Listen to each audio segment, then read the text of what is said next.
Good afternoon students. Today we will discuss table tags. Last class में हमने देखा था कि हम HTML में इमेज कैसे इंसर्ट करवाते हैं. आज हम देखेंगे कि अगर हमें HTML में कोई भी टेबल बनानी तो हम कैसे बनाएंगे. बेसिकली हम लोग डिस्कस कर चुके हैं कि अगर हमें HTML में कुछ भी क्रिएट करना होता है तो हम यहाँ पे क्या यूज़ करते हैं, डिफरेंट टैग्स यूज़ करते हैं. Okay, so if you want to create a table in HTML then you have to use a table tag. Tables create करने के लिए आप HTML में टेबल टैग यूज़ करते हैं. ठीक है, जो भी डेटा आप टेबल के अंदर इंसर्ट करवाते हैं it can either be a text or the graphics. Table basically rows and columns में डिवाइडेड होती है. ठीक है, और जो intersection of row and column that is known as cell. Next, जो हम टैग्स यूज़ करते हैं, बेसिक टैग्स जो यूज़ करते हैं हम लोग टेबल क्रिएट करने के लिए, that are this. First of all main tag जो होता है टेबल क्रिएट करने के लिए that is table tag use करते हैं हम. क्लोजिंग टैग और ओपनिंग टैग दोनों में टेबल लिखना पड़ता है आपको.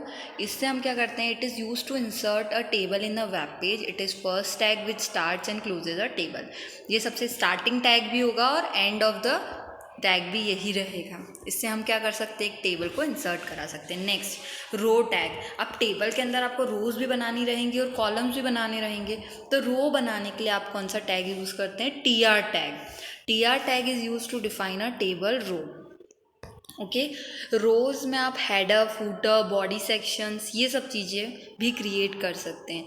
उसके लिए हमारे पास T head, T foot and T body elements होते हैं. ओके स्टूडेंट्स, नेक्स्ट, अब हमने रो क्रिएट कर दी. Then we have a columns also. एक रो के अंदर पर्टिकुलर कॉलम्स भी होंगे. वो उन्हें हम कैसे क्रिएट करते हैं, कॉलम्स को सेल टैग्स बोला जाता है. That is T D. T D क्या करता है, it is use to define data cells और table header of the table. ठीक है, टी डी हमारा रहता है जिसके थ्रू हम कॉलम्स इंसर्ट करवा सकते हैं, इमेजेस, लिस्ट, ये सब चीज़ें इंसर्ट होती है. और यहाँ पे टी एच टैग क्या होता है, टी एच का मतलब ये होता है कि आप कोई हेडिंग लिखना चाहते हैं और वो बेसिकली कैपिटल में आएगी. आपकी फर्स्ट लेटर कैपिटल लेगा और बाकी लेटर्स आपके स्मॉल रहेंगे. T H tag header tag भी बोला जाता है बेसिकली. ठीक है, नेक्स्ट, कुछ कैप्शन टैग्स होते हैं. अगर आपको कोई कैप्शन ऐड करना है, कमेंट ऐड करना है या फिर अपने टाइटल को डिफाइन करना है तो उसके लिए आप कैप्शन टैग का यूज़ करते हैं. क्लियर. देखिए यहाँ पे कोड लिखा हुआ है कि आप टेबल कैसे क्रिएट करेंगे. फर्स्ट HTML टैग लिखा आपने, HTML को ओपन किया आपने. देन उसके बाद हेड लिखा. हेड के अंदर टाइटल आता है. टाइटल के अंदर आप वो लिख सकते हैं कि आप क्या करने वाले हैं इस पेज में. ठीक है, ये जो टाइटल है ये हमारे ब्राउज़र पे प्रिंट होके आता है ऊपर जहाँ हमारा URL लिखा होता है. क्लियर. देन उसके बाद बॉडी.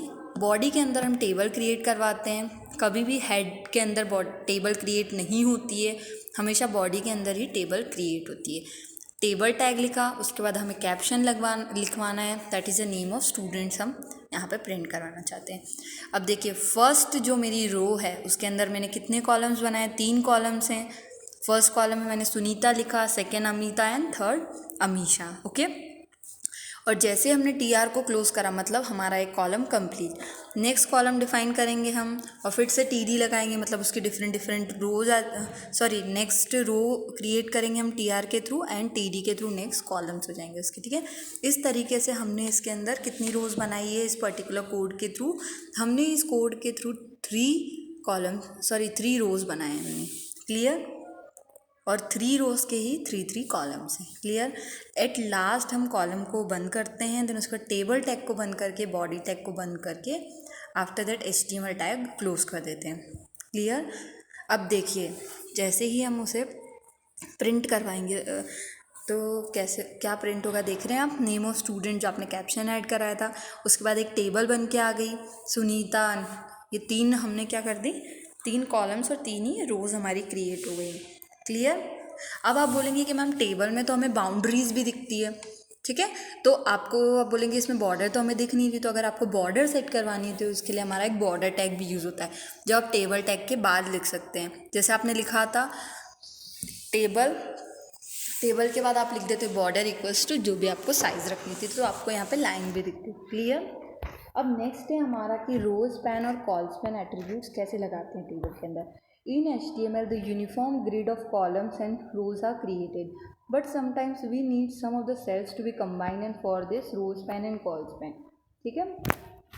बेसिकली तो जो हमारी टेबल्स होती है वो रोज एंड कॉलम्स में डिवाइडेड है। समटाइम्स ऐसा होता है कि हम दो रोज़ को मर्ज करना चाहते हैं या दो कॉलम्स को एक साथ मर्ज करना चाहते हैं, तो उसके लिए हम क्या यूज़ करते हैं, कॉल स्पैन।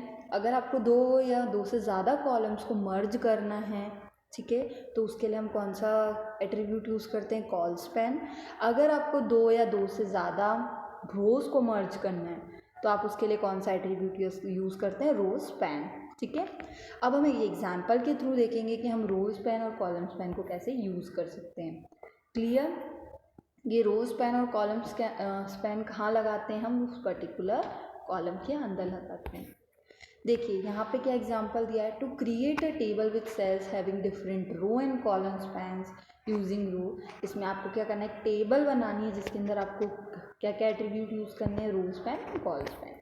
सबसे पहले आपने HTML लिखा, देन सिमिलरली हैड टैग लिखा, बॉडी टैग।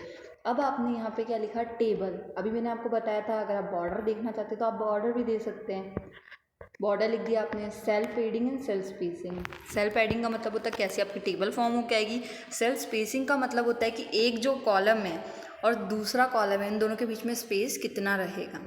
अब देखिए TR लिखा हमने, मतलब हम फर्स्ट रो क्रिएट कर रहे हैं। अब TD के अंदर हम गए अलाइन सेंटर, मतलब जो भी हमारी कॉलम बन के आएगी वो कहाँ लिखा होगा, उसका डेटा सेंटर के अंदर। हमने क्या लगा दिया, कॉल स्पैन 3 लिख दिया हमने और सेल A कर दिया। TD हमने मतलब क्या करा, इस कॉलम को क्लोज कर दिया। अब इस रो को भी क्लोज कर दिया। इसी तरीके से हमने रो स्पैन और कॉल स्पैन दोनों लगा दिए। क्लियर। अब देखिए इसका आउटपुट क्या मिलेगा, हम देख रहे हैं आप लोग। सेल A के अंदर आपने क्या किया था, कॉल स्पैन लगाया था, तो उसने क्या करा, 3 कॉलम्स को एक साथ मर्ज कर लिया है। ठीक है। और आपने सेल B के अंदर क्या लगाया था, रोज पेन लगाया था, तो उसने 2 रोज को मर्ज कर लिया। इस तरीके से अगर आपको रोज और कॉलम्स को मर्ज करवाना है, एक से ज़्यादा रो और कॉलम को एक ही कॉलम में बना के रखना है, तो हम रोज पेन एंड कॉल्स पेन का यूज़ कर सकते हैं। नेक्स्ट जो टैग्स है वो है हमारे TR and TH tag. TR tag तो मैंने आपको बता दिया किस लिए यूज़ होता है, जब भी हमें कोई भी रो क्रिएट करवानी होती है टेबल के अंदर तो हम TR टैग का यूज़ करते हैं। क्लियर। और नेक्स्ट हमारा टैग है TH tag. TH tag stands for table header. ठीक है। ये जितने भी टैग्स हैं इनके फुल फॉर्म्स आपको पता होना चाहिए। TR का क्या होता है, टेबल रो, TH का होता है टेबल हेडर।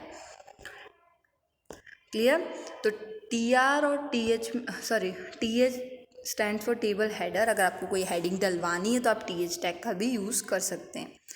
TH टैग और TD टैग दोनों सेम ही होते हैं, बस उनमें इतना डिफरेंस होता है कि उनके जो एट्रीब्यूट्स होते हैं वो डिफरेंट रहते हैं। क्लियर। देखिए यहाँ पे आपने जो टैग लिखा है, बेसिकली आप हमेशा क्या TD में लिखते थे, अब आपने क्या लिख दिया, उसकी जगह TH लिख दिया है, तो उसके थ्रू आपकी हेडिंग आ जाएगी जिस भी कॉलम को। अब देखिए यहाँ स्टैंड्स फॉर आ गया। ये मैंने आपको बोला था ना, फर्स्ट लेटर हमेशा कैपिटल में रहेगा और बाकी लेटर स्मॉल में रहेंगे। ये होता है TH tag. So this is all for table session. Next class we will discuss कि हम कैसे फॉर्म्स क्रिएट करते हैं HTML में।